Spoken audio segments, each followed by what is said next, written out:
તંત્રની ઘોર લાપરવાહી સામે આવી છે। બાળકોના આરોગ્ય સાથે ગંભીર ચેડા થઈ રહ્યા છે। મધ્યાહન ભોજનના અનાજમાં માટી નીકળી છે। ધાનેરાના મામાજી કોડિયાનો આ બનાવ છે। અખાદ્ય જથ્થો જોઈ વાલીઓ પણ લાલઘૂમ થયા છે। જો કે બેડસેડ વાળીઓ નીકળ્યા ઘઉં ચોખા। મામલતદારને આ સમગ્ર ઘટનાને લઈ જાણ પણ કરવામાં આવી છે। વાલીઓ રોષે ભરાયા હતા। જો કે મધ્યાહન ભોજનમાં આ પ્રકારની ઘટના બની છે। અનાજમાં માટી નીકળી છે। બાળકોને ગુણવત્તાયુક્ત ભોજન આપવામાં આવે છે અને મોટા મોટા દાવા કરવામાં આવે છે ગુણવત્તાયુક્ત ભોજનના। કે ખાવામાં જીવડા આવે છે ત્યારે અમે દેખવા આવ્યા અહીંયા તો જીવડા તો અંદર જે ચોખા આવે ને ખરાબ આવે છે ને, જે ઘઉં તો જોવા મળે એવા અંદર મોટા મોટા પથરા જોવા મળે, ખાવા જેવું તો છે જ નહીં કશું એમાં અંદર। અને બાળકો એવું ખાય છે તો એમના આરોગ્ય સાથે પણ ચેડા થઈ રહ્યા છે।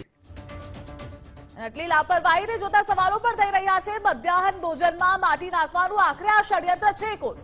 માસૂમના નામે કોણ ભ્રષ્ટાચારની આ મલાઈ ખાય છે? કોની રહેમ નજર હેઠળ આ લાલિયાવાડી ચાલે છે? માસૂમોના હક પર તરાપ મારનારા પર કાર્યવાહી ક્યારે થશે તે સૌથી મોટો સવાલ છે। ગરીબ બાળકોના આરોગ્ય સાથે ચેડા કોણ કરી રહ્યું છે? શું આવી રીતે કુપોષણ મુક્ત ગુજરાત બનશે? ગરીબ બાળકોના હકમાં કોણ ગોલમાલ કરી રહ્યું છે તે પણ સવાલ થાય છે। ભ્રષ્ટાચારી બાપુઓ, તમારા બાળકોને શું તમે આવું ખવડાવશો? તે પણ અહીં સવાલ થઈ રહ્યો છે। વધુ વિગત સાથે જોડાઈ ગયા છે સંવાદદાતા સચિન શેખલિયા। સચિન, બનાસકાંઠાની આ શાળામાં ઘઉંમાં જે ગુણવત્તાયુક્ત ભોજન આપવાના દાવાઓ કરવામાં આવે છે તે પોકળ સાબિત થાય છે અને કાકરી અને આ બધું નીકળી રહ્યું છે। શું પગલાં લેવામાં આવશે? શું કાર્યવાહી થશે? કારણ કે મામલતદારને પણ જાણ કરાઈ છે આ બાબતે। ધ્રુવ, ચોક્કસ વાત કરવામાં આવે તો બનાસકાંઠાના ધાનેરાના આજે મામાજી ગોળિયા પ્રાથમિક શાળામાં જે બાળકોને પીરસવામાં મધ્યાહન ભોજનમાં માટી આવતા વાલીઓમાં એક રોષ ફેલાયો છે। મહત્વનું હતું કે વાલીઓએ શાળામાં જઈને મધ્યાહન ભોજન કેન્દ્રમાં જે પડેલ ઘઉં જથ્થાની તપાસ કરતા હતા તેમાં જે ખાઈ ન શકાય તેવી કાળી માટીની કોકરી તેમજ અન્ય અખાદ્ય જે પદાર્થો મળ્યા હતા, જે વાલીઓ છે તે લાલઘૂમ થયા છે। ધ્રુવ, મહત્વની વાત છે કે ઘઉં અને ચોખાનો જથ્થોનો ભેળસેળ વાળો મળ્યો હતો। બાળકોના આરોગ્ય સાથે ચેડા કરાતા હતા, જેને લઈ વાલીઓમાં એક રોષ જોવા મળે છે। જોકે વાલીઓ આક્ષેપ કર્યા હતા કે અવારનવાર આ ભેળસેળ વાળો ઘઉં અને ચોખાનો જથ્થો આવતો હોય છે, પરંતુ મામલતદારને આ બાબતે રજૂઆત કરાઈ છે। જોકે મધ્યાહન ભોજનમાં મિલાવટના પગલે વાલીઓએ મામલતદારને લેખિત રજૂઆત કરી છે, જેને લઈ યોગ્ય રજૂઆત કરાય તેવી માંગ છે વાલીઓની। રોહિશા, કેટલા ટાઈમથી આવું જ ભોજન પીરસવામાં આવે છે બાળકોને, તેની આપને કોઈ જાણ છે ખરા? ધ્રુવ, ચોક્કસ વાત કરવામાં તો અવારનવાર આ જથ્થો હતો જે આ રીતે આવતો હતો, પરંતુ જે રીતે કેન્દ્રમાં જઈને તપાસ કરી ત્યારે માલુમ પડ્યું કે ઘણા સમયથી આ શાળાના અંદર આ મધ્યાહન ભોજનમાં માટી આવતી હતી, પરંતુ કોઈ પ્રકારના પગલાં ન લેવાતા આખરે વાલીઓએ જાતે જ વિડીયો ઉતારીને સોશિયલ મીડિયામાં વાયરલ કર્યા। ત્યારબાદ આ મામલતદાર છે તે અત્યારે જાગૃત થયા છે અને હવે તપાસનો દોર શરૂ કર્યો છે। જાગૃત રૂવિશા। જી સચિન, તમામ માહિતી બદલ આપનો આભાર। તો ગરીબ બાળકોના આરોગ્ય સાથે કોણ ચેડા કરી રહ્યું છે તે સૌથી મોટો સવાલ છે। શું આવી રીતે કુપોષણ મુક્ત ગુજરાત બનશે? મધ્યાહન ભોજનના અનાજમાં માટી નીકળી છે, કાકરા નીકળ્યા છે અને આ વાલીઓને જાણ થઈ છે। બાળકો દ્વારા ફરિયાદ કરવામાં આવી હતી। આ અંતર્ગત જો કે મધ્યાહન ભોજનના નામે મોટા મોટા દાવાઓ કરવામાં આવે છે અને વાતો કરવામાં આવે છે કે અમે મધ્યાહન ભોજનમાં ગુણવત્તાયુક્ત ભોજન બાળકોને આપીએ છીએ, પરંતુ કેટલી ગુણવત્તા છે તે આ દ્રશ્યો જ આપ જોઈને સમજી શકો છો। અને એટલે જ સવાલો થાય છે કે આ ભેળસેળ વાળા ઘઉં અને ચોખા સામે આવ્યા છે। દ્રશ્યોમાં પણ આપ જોઈ રહ્યા છો કે કેટલી હદે આ લાપરવાહી છે, આ લાલિયાવાડી ચાલે છે। માસૂમોના નામે કોણ આ મલાઈ ખાય છે તે પણ સૌથી મોટો સવાલ છે। મધ્યાહન ભોજનમાં આખરે આ ષડયંત્ર કોણ કરી રહ્યું છે? કોની રહેમ નજર હેઠળ આ બધું ચાલી રહ્યું છે? માસૂમોના હક પર શા માટે આ લોકો તરાપ મારે છે? ગરીબ બાળકોના આરોગ્ય સાથે શા માટે ચેડા થઈ રહ્યા છે? શું આવી રીતે કુપોષણ મુક્ત ગુજરાત બનશે તે પણ અહીં સવાલ થાય છે। ગરીબ બાળકોના હકમાં ગોલમાલ કોણ કરી રહ્યું છે? આ એ જ બધા ભ્રષ્ટાચારી બાબુઓ છે અને એનું જ પરિણામ છે કે ઘઉં અને ચોખામાં કાકરી મળી આવી છે ગુણવત્તાયુક્ત ભોજનના નામ પર। તમારા બાળકોને શું તમે આવું ખવડાવશો તે પણ અહીં સવાલ થઈ રહ્યો છે। તો બનાસકાંઠાની આ સ્કૂલ છે કે જ્યાં આ આટલી હદ સુધીની લાપરવાહી સામે આવી છે। જો કે આ સમગ્ર બાબતે મામલતદારને પણ જાણ કરવામાં આવી છે।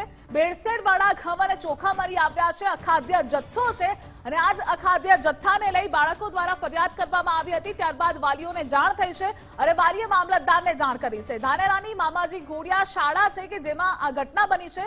મધ્યાહન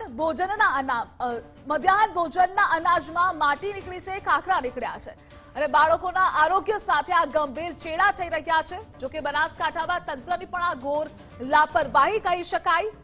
તો ગરીબ બાળકોના હકમાં કોણ ગોલમાલ કરે છે? શા માટે આટલી હલકી ગુણવત્તાનું ભોજન એ ગુણવત્તાયુક્ત ભોજનના નામે બાળકોને પીરસવામાં આવે છે તે પણ અહીં સવાલ થાય છે।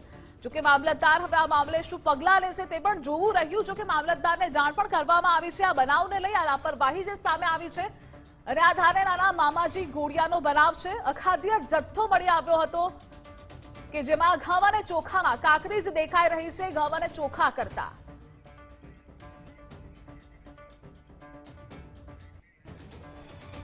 અને આ સમગ્ર મામલે અમારી ટેકનિકલ ટીમ દ્વારા મામલતદારને પણ ફોન કરવાનો પ્રયાસ કરવામાં આવ્યો, છતાં પણ તેઓ ફોન ઉપાડવા તૈયાર જ નથી। તેઓ મૌન સેવી રહ્યા છે આ ઘટનાને લઈ। તંત્રની આ ઘોર લાપરવાહી કહી શકાય। એક તરફ જેને જાણ કરવામાં આવે છે મામલતદાર કે જે હાલ પ્રતિક્રિયા આપવા તૈયાર જ નથી।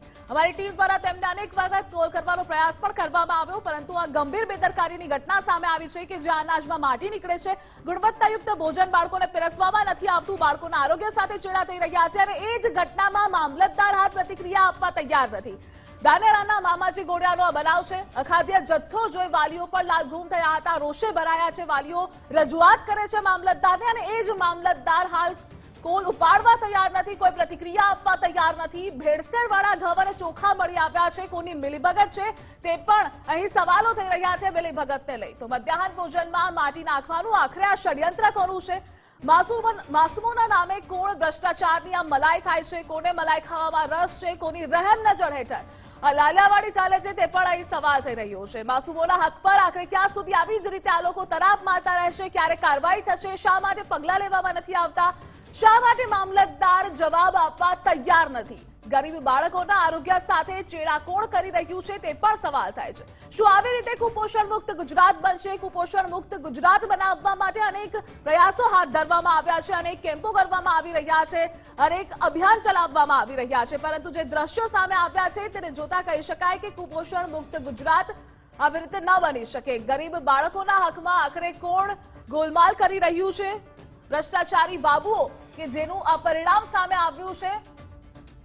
તો બનાસકાંઠાની આ શાળા છે કે જ્યાં આ બાળકોના સ્વાસ્થ્ય સાથે ગંભીર ચેડા થઈ રહ્યા છે।